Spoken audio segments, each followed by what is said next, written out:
The views and opinions expressed here are those of the guests and are not the official position of The Church of Jesus Christ of Latter-day Saints. One of the most remarkable aspects of The Church of Jesus Christ of Latter-day Saints is its unique history. Throughout the world, great stories from faithful church members have only added to that history. This program shares some of these incredible stories of faith, perseverance, hope, and inspiration.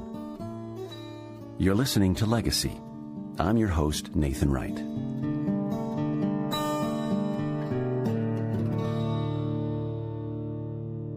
The purpose of the Church Historic Sites program is to strengthen the faith of church members and interest others in the restored gospel by increasing visitors' understanding of the significant events, buildings, and sites in church history and the gospel principles associated with them.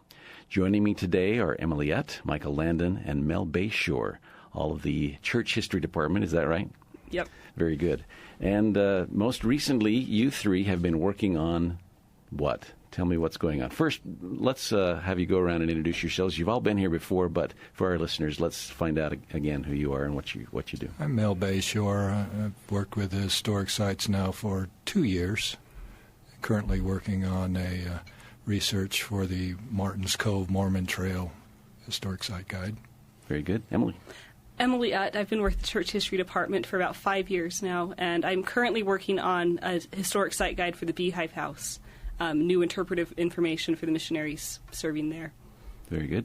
And I'm Mike Landon, and I have been working in historic sites. My assignment might change soon, but I've been working on a project related to the Mormon Battalion Visitor Center in San Diego that's going to be reopening, I should say, in January. Excellent. Sounds like January. You three are staying very, very busy. Today we're discussing specifically a publication that was made for missionaries serving in St. George area and the church history sites that are down there.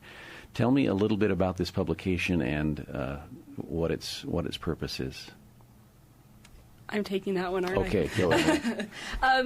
So missionaries serving at historic sites, most of them don't have a background in history. They're missionaries just like anywhere else in the world, and so then they're sent to a historic site and expected to give a 45-minute tour on the history of the St. George Tabernacle, and they have nothing to share.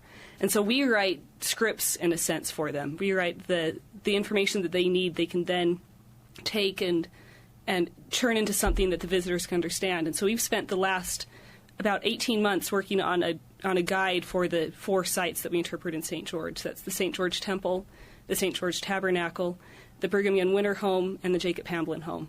The church has a couple of other sites in southern Utah, including the Mount Meadows Massacre site and the Pine Valley Chapel, but that was a little bit outside the work that we were doing. So we kind of touched on those, but we really focused on the 4 sites that missionaries currently staff. And most church members, when I tell them what project we were working on, kind of look at me oddly, like they didn't know these places existed. They think Church Historic Sites only deals with sites of the restoration that Joseph Smith lived in, so Palmyra and Nauvoo and Kirtland, and not realizing that historic sites also help church members understand how the gospel relates to them. So we can go to the Jacob Hamblin Home and learn what it was like to be an average church member and the sacrifices they made to build the kingdom and the lessons we can learn from that sacrifice. Excellent. Tell me about the process of coming up with this guide, what it takes, what your involvement each was. Michael? Well, we actually had to decide, in a way, are we all going to do these individual historic sites as a group, or are we going to divide these up? And we, in a sense, did them as a group, but we sort of had a lead person on each one of them. We'd oftentimes come across information that was useful to one of our colleagues in working on a particular site, and we would share that information. But we each sort of keyed on a specific site and sort of took lead responsibility for doing the research and trying to craft a document that would be useful for people who have to interpret the site when visitors come to see it. And so this is specifically for missionaries? Mm-hmm. It's not going to be generally public type document? The public is the secondary audience for this. So it starts with the missionaries. They understand it and internalize it and then share it And that's how members could learn about it, is go to take the tours. Go take the tours. Excellent. And the first thing that we really do when we start this is we sit down and brainstorm what the key ideas are for these sites. What are the most important stories? What are the most important ideas that we want people to understand about this area of church history?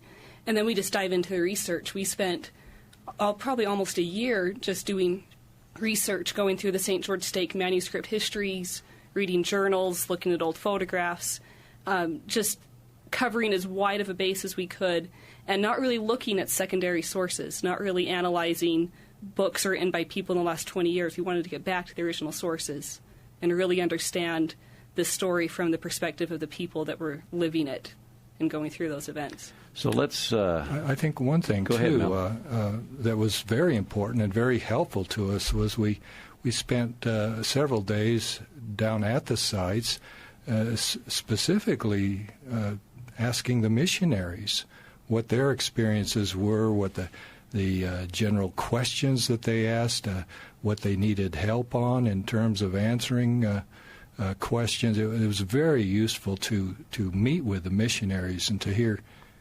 the challenges that they faced in trying to interpret these sites. And as Emily said, as I look through this guide, it appears you've actually given them goals, whatever is the right word, to what people need to know about these places and to what they can come away knowing and learning from them as well. Very interesting. Let's go to why St. George is there. I mean, it's not very close to Salt Lake City, and somebody had to eventually have a reason to go to St. George. Can somebody just give me a real I can give you a little history? background on that. Parley P. Pratt, 1850, they had an exploring expedition that went throughout the state essentially to find out what was here, to look for places that could be settled, what resources could be developed. And the Pratt expedition went through the area where St. George is now and saw its potential for raising cotton, sugarcane, crops that had long growing seasons, and brought that report back to Brigham Young. And so there was a great interest. Brigham Young didn't actually go down and visit the St. George area until 11 years after that Pratt expedition went. But he saw the potential to try and develop the resources in the state. That's kind of the beginning of it. But St. George has a climate that in the winter is probably great, but during the summer can just be ferocious with the heat. And so it was like pulling teeth. Brigham Young had a great desire to develop that potential as a cotton-growing area. But it was like pulling teeth to try and find people who would go down there. And they really had to nudge people to get them to go. It almost seemed like it was a pet project for Brigham, and yet it was very difficult to get people to commit to take the mission call. Mm-hmm. It was a project that never really succeeded. The Cotton Mission was around from the 1850s to about, 1900? And never really had the growth that Brigham Young was hoping for. But in the end, it really became an area where Brigham Young sent people that were devoted disciples of the church, that were willing to sacrifice and do anything that needed to be done. And some of those people went to St. George, to grow cotton, and some of them left after a year because it was just too hard. And other people, I still feel like, maybe have a mission call to St. George, that their great-great-great-grandfather was called to Southern Utah, and they're going to stick it out until the prophet calls them back, that they are in Southern Utah because the prophet wanted them there, and they're going to do whatever they need to do to fulfill that call. Yeah, I think many people, I think that's right, Emily, that people did go down and fulfilled what I think Brigham Young's great hope. He knew that if they made a success of the cotton growing, that this could make people rich, and he was not interested in having people go down there just to become wealthy.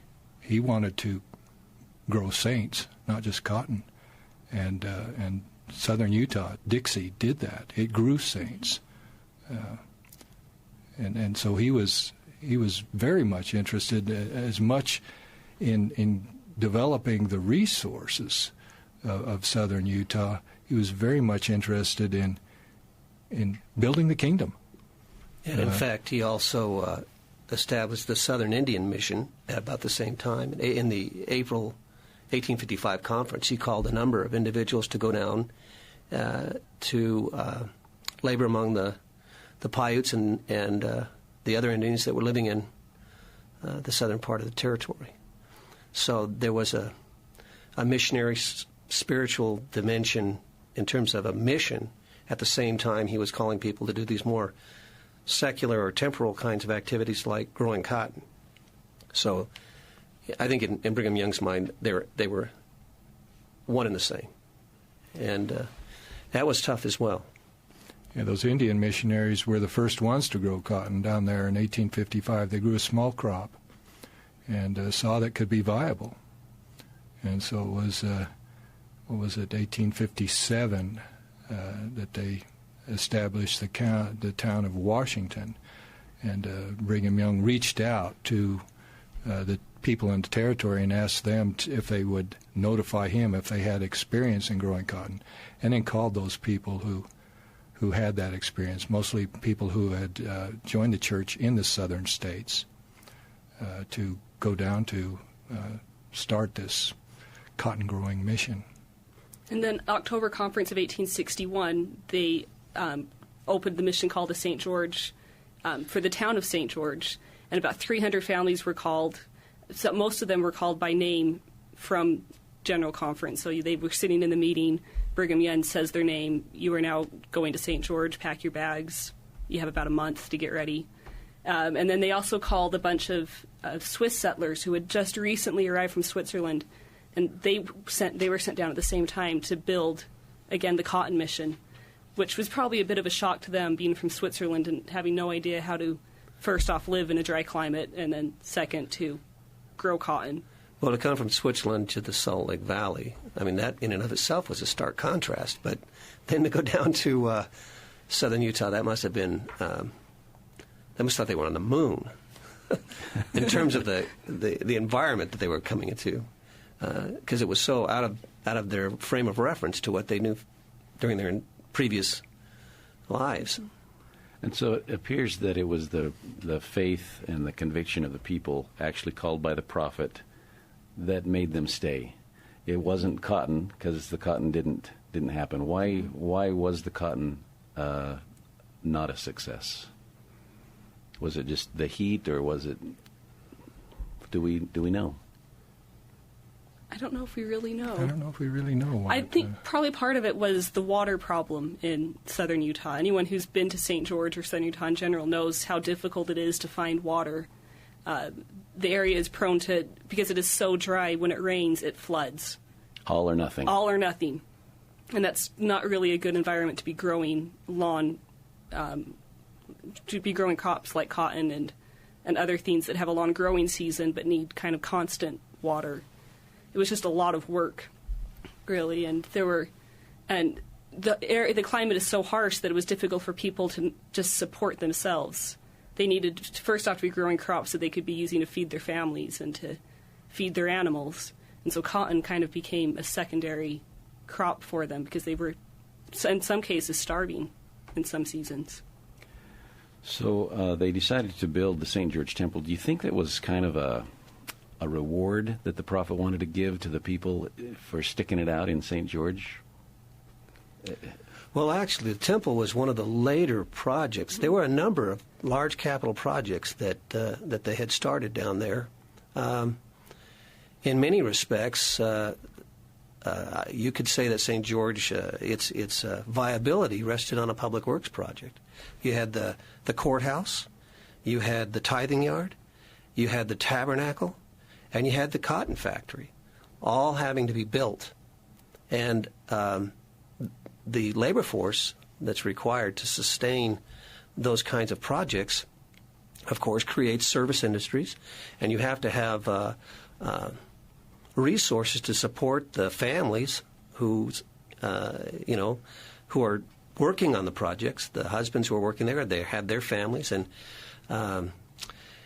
in a way, it's kind of a fascinating story because initially it was just the, say, Cedar to Washington was supposed to be the sort of the area in which tithing was going to be drawn from to sustain the labor force constructing these buildings. But it became quickly obvious that was not going to be sufficient.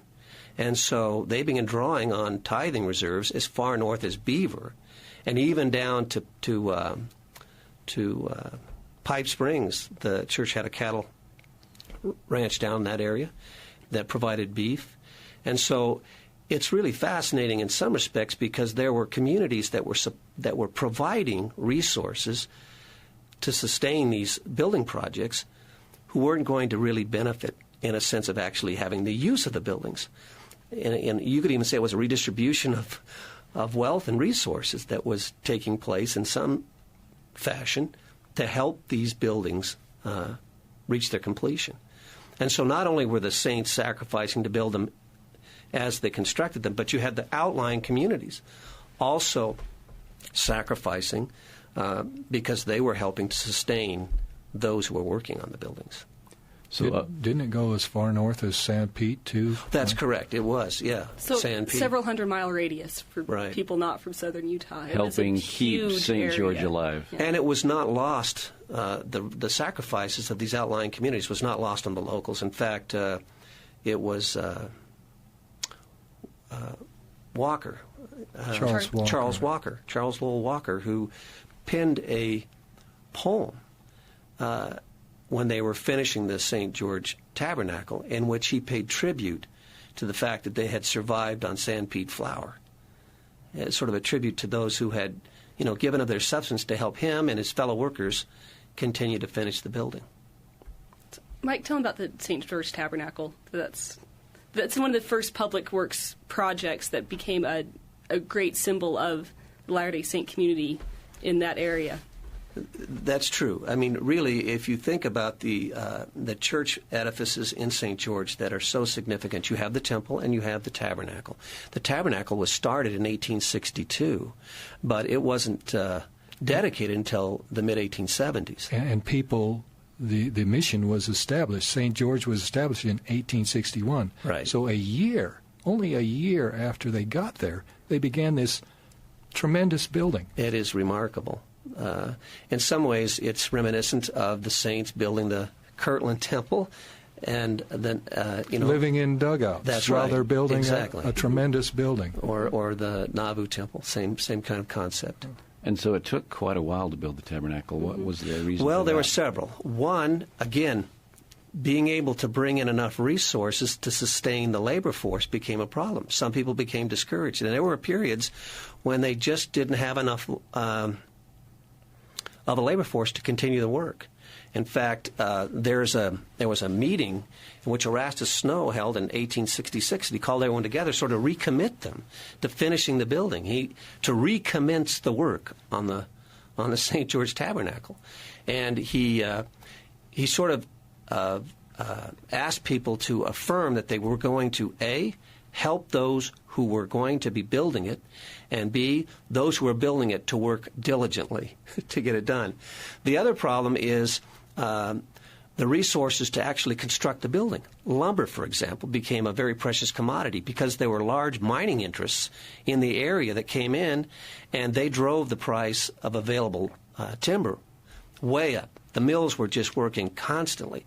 And Latter-day Saints had to compete in the same market. You had particularly Pioche, large mining boom in not too far away in what is today present southern Nevada. And this competition for resources really stretched the ability to get the materials that they needed in order to finish the building in a timely fashion. So there were those kinds of things that, resources, labor force, people had to support their families. Sometimes they just couldn't do it. Or if the mines were offering a very handsome salary. Would draw the workers away. That's right. And Charles Lowell Walker often commented on, hey, I'm staying at my post. Some of my brethren may run off to the mines, but I'm going to stay here and do what I've been asked to do. So there was a winnowing, in essence, even among those who were constructing the building as it was going through. As I understand it, Brother Brigham came down during the construction of the tabernacle, walked in, and with his carpenter's eye saw a problem. Can somebody tell me that story? Well, Emily's probably better equipped to. She's investigated that some. There's actually brings up a good point that a lot of stories that we have in the church are just part of our collective memory and aren't really verifiable by early documents. The tabernacle balcony is a good example of that. That there's so many stories that we just know as church members. We've heard our entire lives. Everybody has shared them. And one thing that we found, though, is we were going into this guide that we decided not to read any of those stories. We decided not to go into any of the secondary sources and only look at the primary information. And a lot of those stories that we've been sharing for years and understanding for years were not verifiable in the primary sources. That doesn't necessarily imply that they're entirely false. It's just that they're not verifiable from available documentation at the time. Primary sources. Yeah. And so most of these stories have some kind of kernel of truth in them, but because we've been sharing them for 80 years, it's like the game of telephone where eventually details start changing and they get bigger and better as we go.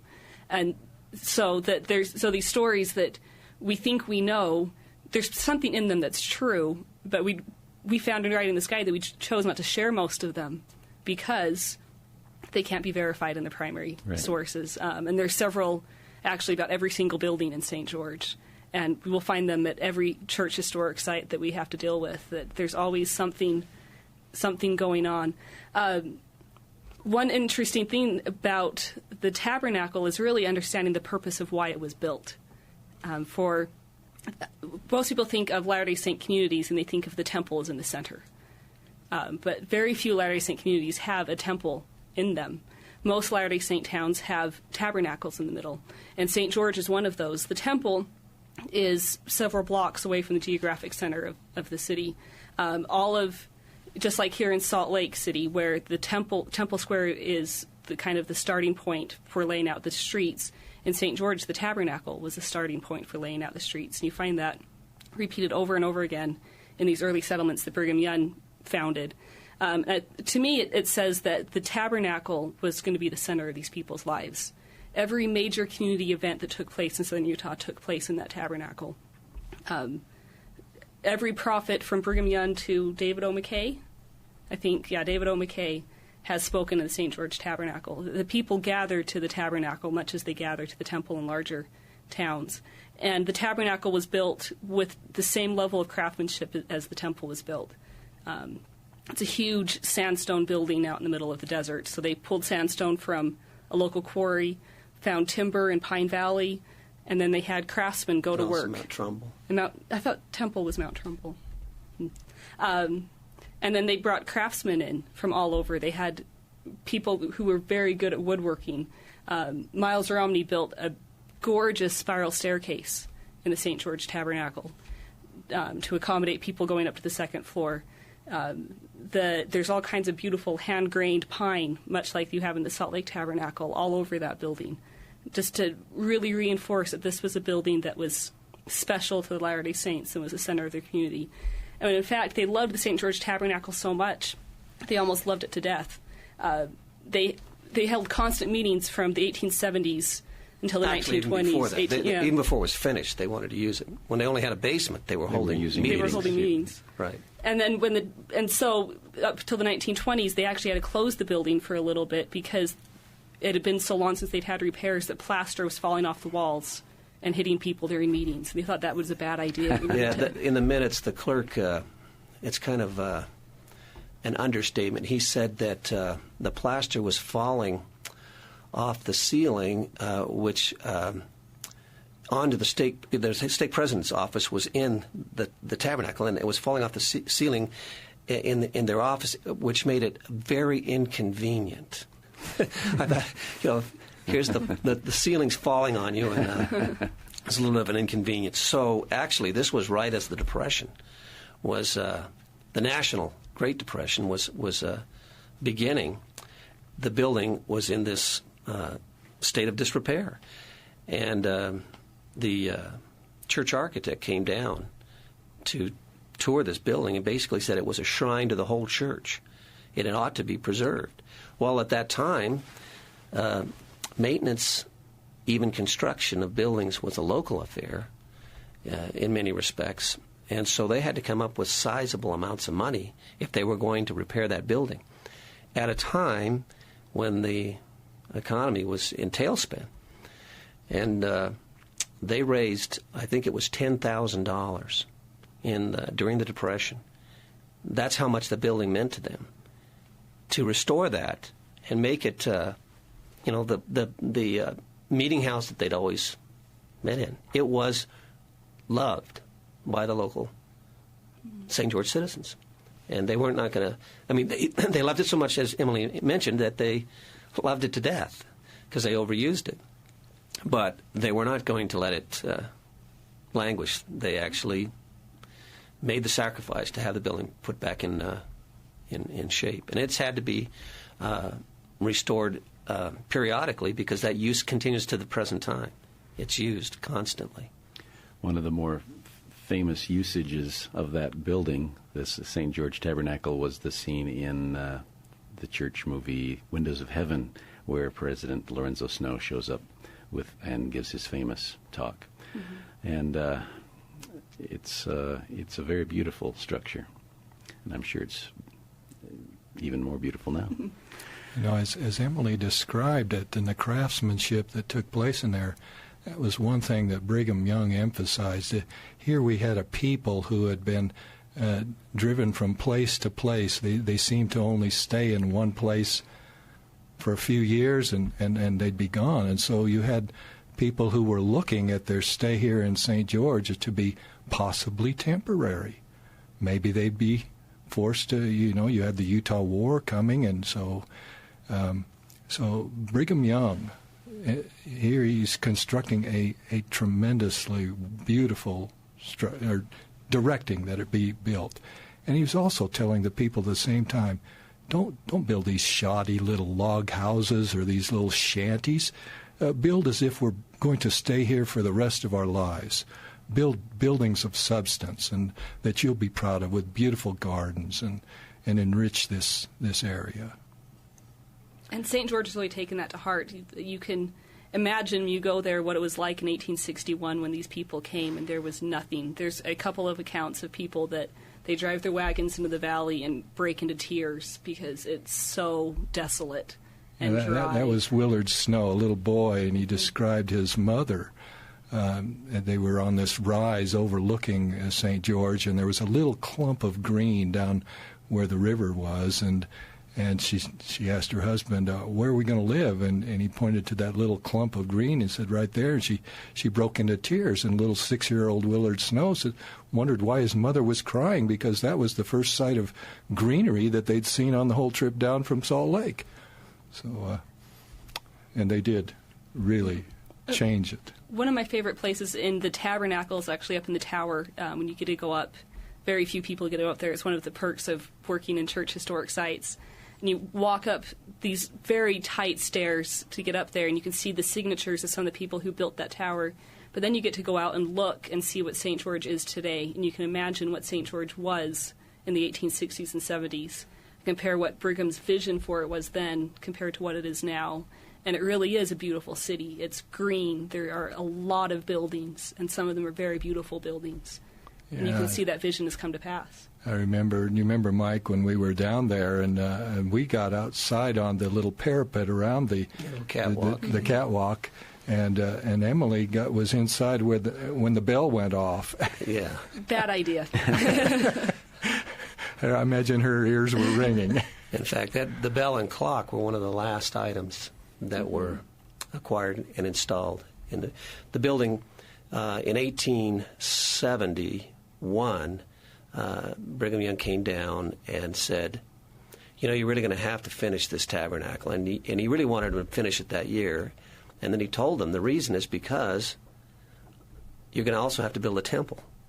And I think he was saying, these are big projects, and I really don't think you're going to be able to sustain two at the same time. So 1871, they worked feverishly to close that building up, try to finish that tabernacle. And they did get it.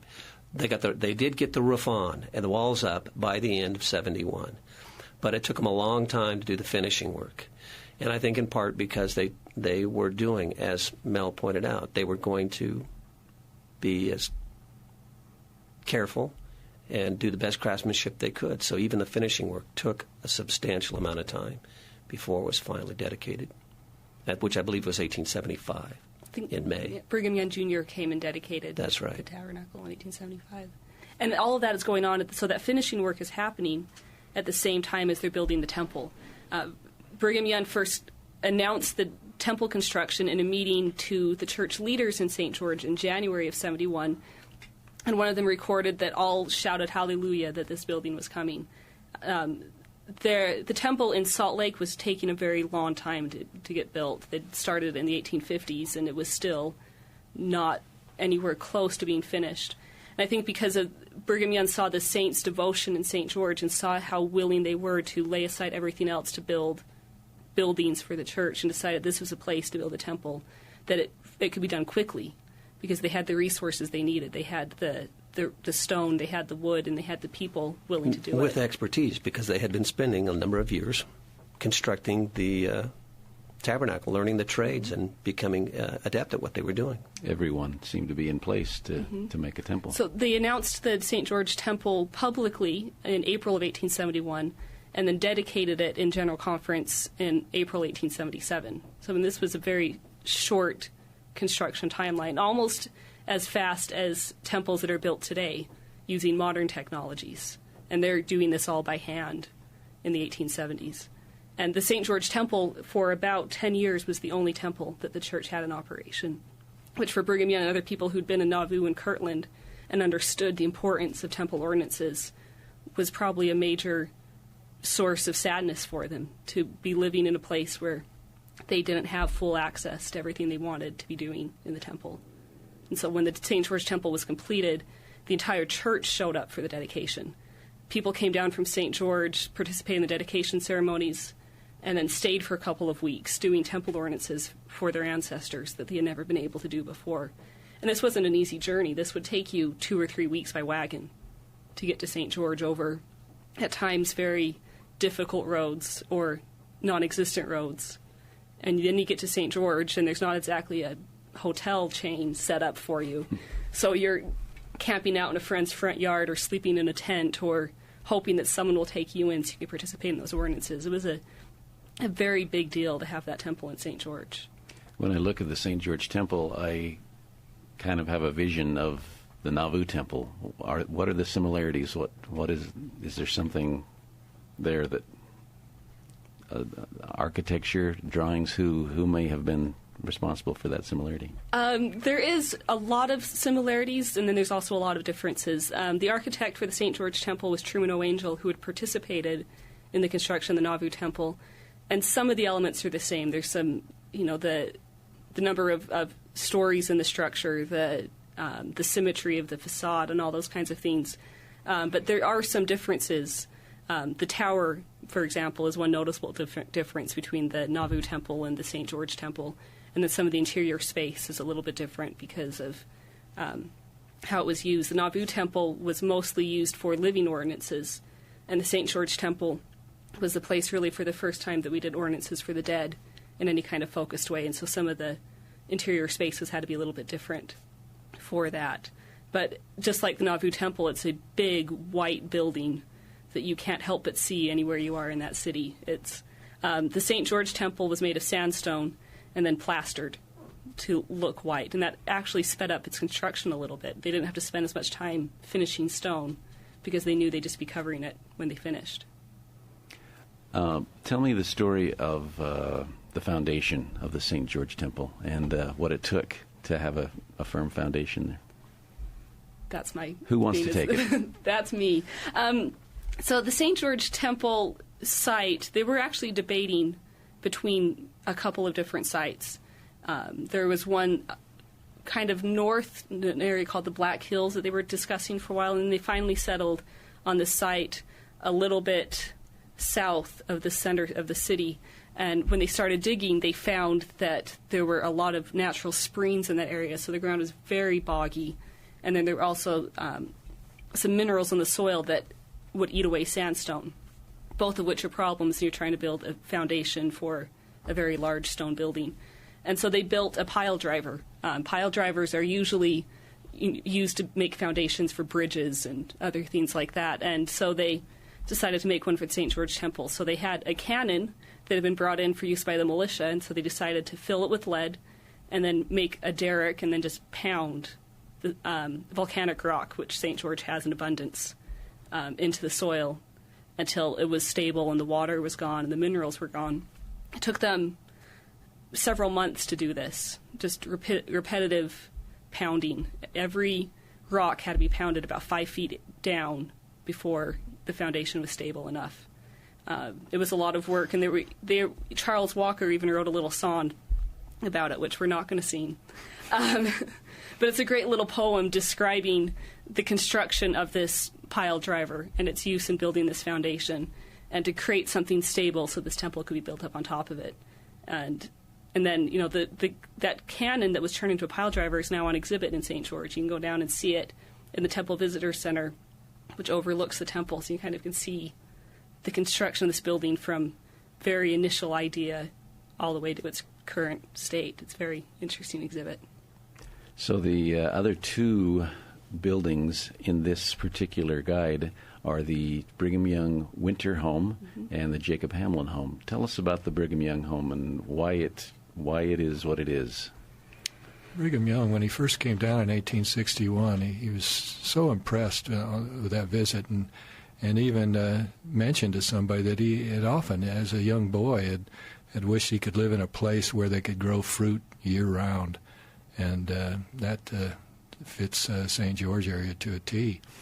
And so, but he needed access. Being the church president, he needed communication, access to the headquarters area in Salt Lake. And so he said, well, if the Saints would build a telegraph line that enable him to get quick and easy access to headquarters, that he would extend his visits more than just his annual tours, which would only take him down there for a day or two. And so that they did. They built the telegraph line in 1867, and then I believe it was 1870 that Brigham spent his first extended visit in southern Utah. Initially, Brigham bought a home that his wife Lucy ended up living in, the Joseph Birch home. And the next year, Brigham purchased from his son, Brigham Jr., who had bought the home from Henry Lawrence. It originally had been built by James Chesney. And then Brigham, the third year, spent that year living in the new home, which is now the Brigham Young Winter Home, and spent several winters wintering over there, and his health. In his later years, he had problems with rheumatism. His feet hurt, and he would go down there in the winter months to spend it in these temperate climates and stay in his home there in St. George.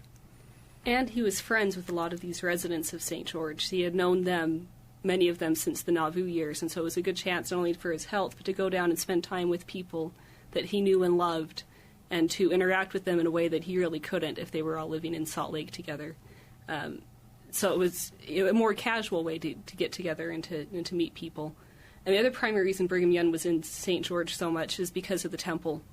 It's no coincidence that he announced the temple in 71 and then spends his winters there every year until its dedication. His health was poor, and so he didn't always leave his home, but usually when he did, it involved a trip down to the temple site to supervise the construction, to cheer up the workers, or to do whatever it was that he could do to help get that temple built. And then in November of 1876, just as the temple is being finished and they're preparing for the dedication, Brigham Young built the small office next to his home. And in that office is where he started working on getting the temple ceremonies written down for the first time ever. And that office space really became the place where for the church and the temple ordinances as we know them today really got its start in St. George as Brigham Young is preparing the people for this temple dedication.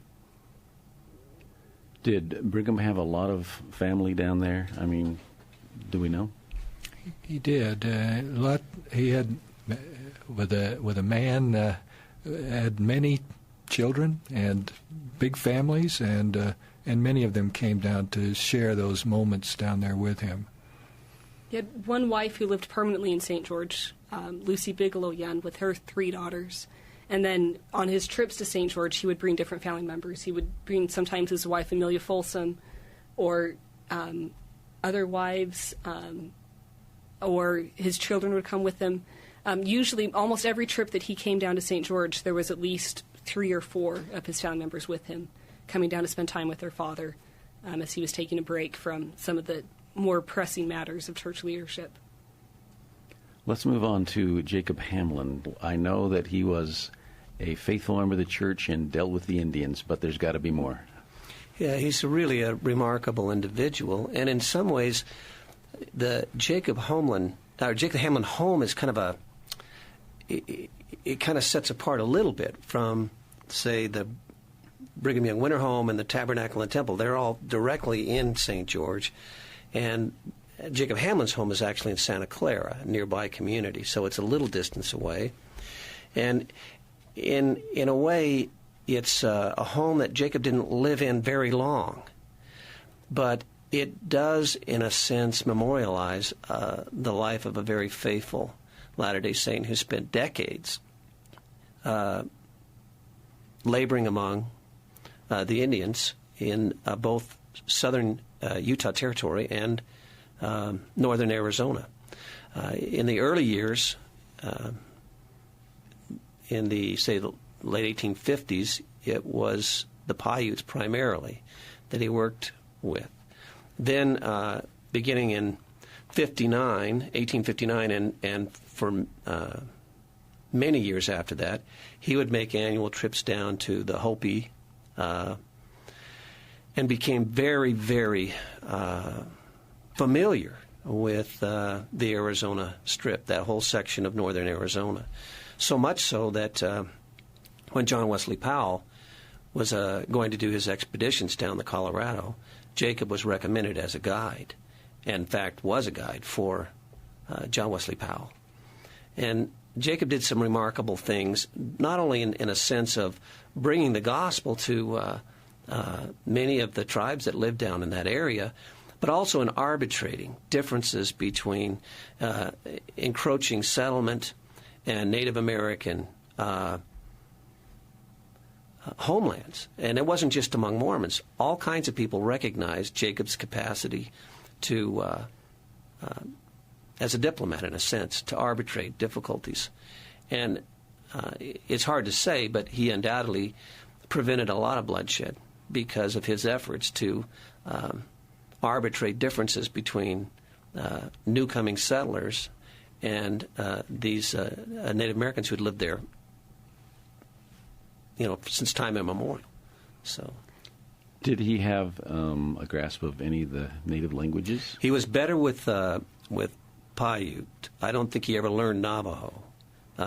Sometimes he would have interpreters with him, but he understood Native American ways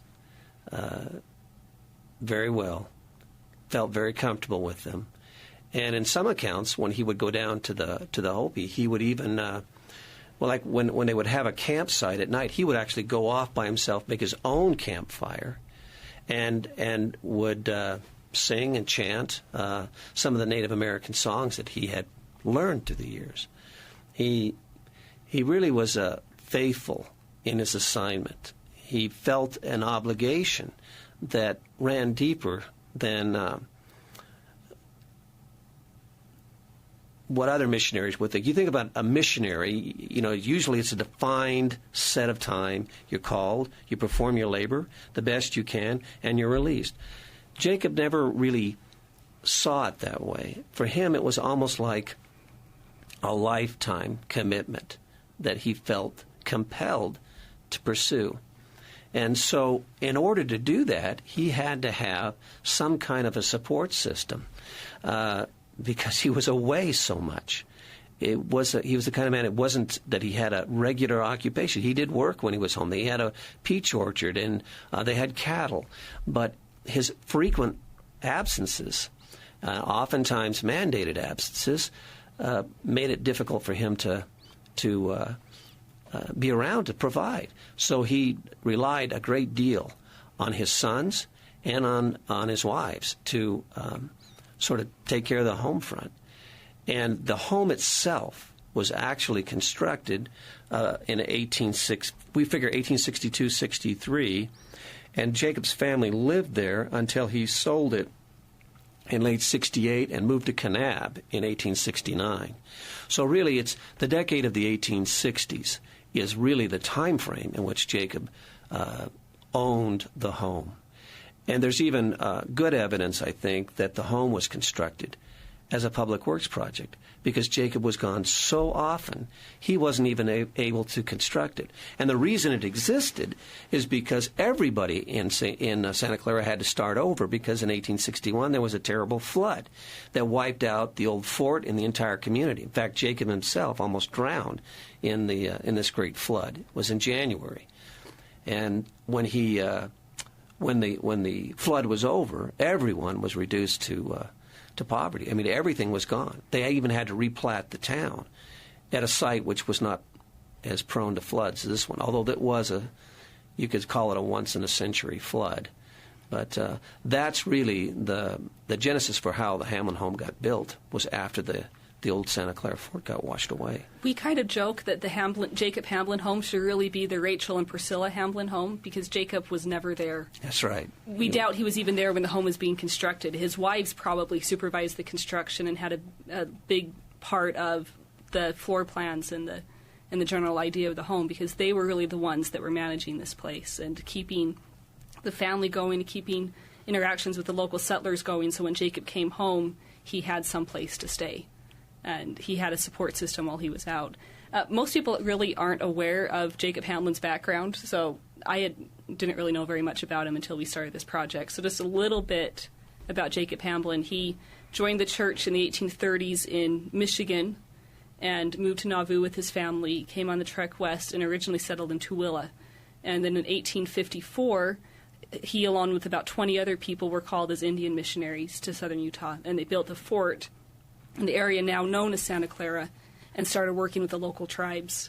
And his family didn't come down until October of 55, so he was down there and would make occasional visits back up to Salt Lake.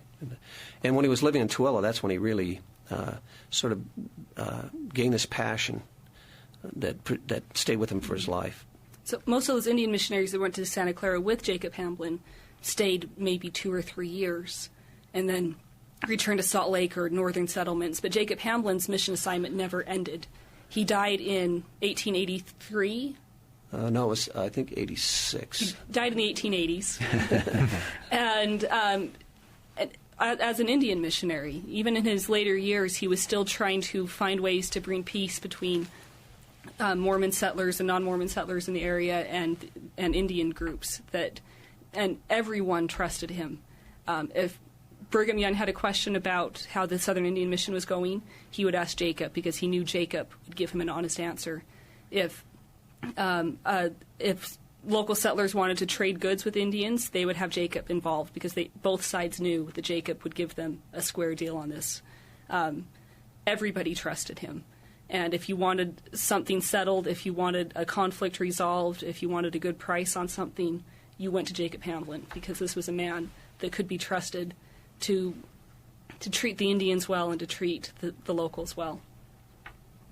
So surely over the years, ownership of the Hamlin home and even maybe the Brigham Young home had changed hands. How did we gain ownership for these church sites? Well, the Hamlin home, it's a complicated series of land transfers through the years, but eventually the Hamlin family in the early 1940s got the house back with the intention of trying to get it restored.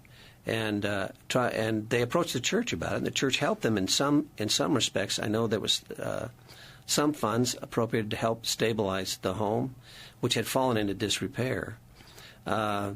But there were ongoing problems. It had been abandoned for a while. And in fact, there's one interesting priesthood meeting in Santa Clara where the bishop is complaining about young men in town who were prone to occasionally throw rocks through the old Hamlin home windows. And one would assume that if it was occupied, they wouldn't have been doing that kind of activity. And he was trying to get to the bottom and catch these culprits and make them do what they were supposed to do. Mm-hmm. And so eventually the property was given, well, it was actually became state property and became part of I believe it was the Dixie State Park system. So it was operated as an historic site by the state of Utah from the mid-1960s until into the 1970s. And then there was an exchange of historic properties between the state and the church. And so I think it was in 1977 that the church gained ownership of the Jacob Hamlin home. And from that point on, we have been operating it as an historic site. And saying the Jacob Hamlin home was in disrepair is an understatement. We have some photos that show one of the outside walls kind of peeling off from the rest of the building. It was about ready to fall down when the state bought the building, and they did a major restoration on it. So much of what we see in the house today was a product of what the state did in the 1960s and 70s to restore the home. The Brigham Young Winter Home kind of followed a similar path. After Brigham Young died, I'm trying to think what year it was. Do you remember? 77. 1877. Well, what year was it sold to the next owner? The dentist Gates, I believe, was occupied the home for many years, running his dental business out of the home, and lived it for a good long while into the 20th century. And then he made changes to the building. So he bought the house probably in the 1880s, lived there until the 19-teens, and made a lot of changes, took walls out to accommodate his dental practice. And then when he died, I think it became an apartment building. It was rented out as an apartment building, and then fell into disrepair, the same as the Hamlin home had. And the Young family, Brigham Young Family Association, bought it in 1955, operated it for a few years, and then the state bought it from the Young family and started restoring it. And then it became part of that package deal where the state traded the Brigham Young Winter Home and the Jacob Hamlin home for the Brigham Young Farm home up in Salt Lake. It was a trade. As you say, very similar stories for those two structures. Mm-hmm. And then the church has done some major restorations at the Brigham Young Winter Home in the early part of about 2000, 2001. The church did some restorations to the Brigham Young Winter Home. There were some problems with the adobe. They restored some paint colors back to the way it was, and then refurnished the structure. And on the Hamlin home, didn't we do a seismic retrofit? In about 2003, the church did a seismic upgrade of the Jacob Hamlin home, just to kind of get the building a little more stabilized. It's just a basic rubble stone building, so there's really nothing holding it together. And in case of earthquake in southern Utah, which is likely, we don't really want that house falling down on visitors because it would be very bad news for a lot of people. The St. George Tabernacle also had a major restoration in the 1990s, and in the middle of that restoration there was a minor earthquake in St. George that damaged the tabernacle, but because we were already working on it, we were able to do some fixes and get it back open and ready to go for visitors. And they did a seismic upgrade on that structure as well, if I remember correctly. You three have spent a lot of time with these historic sites. Do you have a favorite story, historically speaking, of any one of these that you would like to share with our visitors? As Emily said, we get the opportunity to sometimes go in parts of these buildings that other people don't go. I remember when we went through the Brigham Young Winter Home, going down in the basement, little dirt-floored basement. We had to duck our heads. It's not a place where the public would go, but It's fun. We have fun jobs. I think one of my favorite spots is actually the Brigham and Winter Home office because of its connections to the temple and its meaning. It's a space that you just walk into and you don't really know what it's about, but when we started doing the research for it, it became a much more powerful story for me than a lot of the other themes that were going on in that house. I think, in a way, I look at, say, the St. George Tabernacle, and when I first started in the project, I think, well, how remarkable can the story be? I mean, they constructed the tabernacle.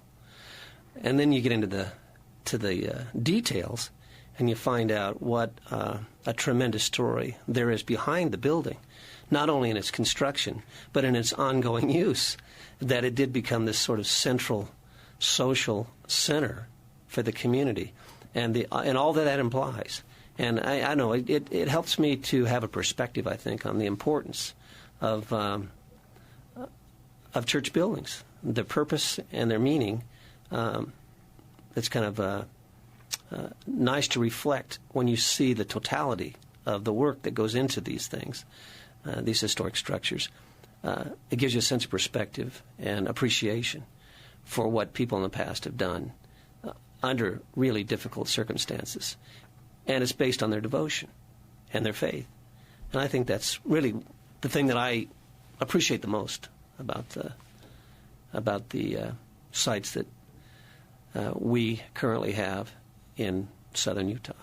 I'd have to agree with Mike that there's no particular story that sticks out, but just the totality of the southern Utah experience, the understanding of these people and the lives they lived and their devotion to the gospel gives me a lot of ideas and thoughts about the ways that I can be living the gospel. I may not be called to settle in an area that I don't really want to go, and I may not be asked to build a tabernacle when I have no food myself, but I can still be devoted and be willing to sacrifice and build the kingdom in good ways. It allows for introspection. Perspective is a valuable thing. And I think when you understand the history behind these buildings and you get the perspective of what people went through to have the buildings, you tend to reflect on your own blessings in your own life and how things are for you personally on a day-to-day basis relative to what these people had. And I think that's a healthy thing. Good, thank you.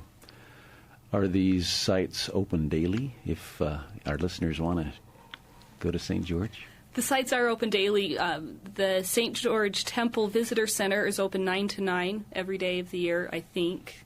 Maybe check with them before you go down on Christmas Day.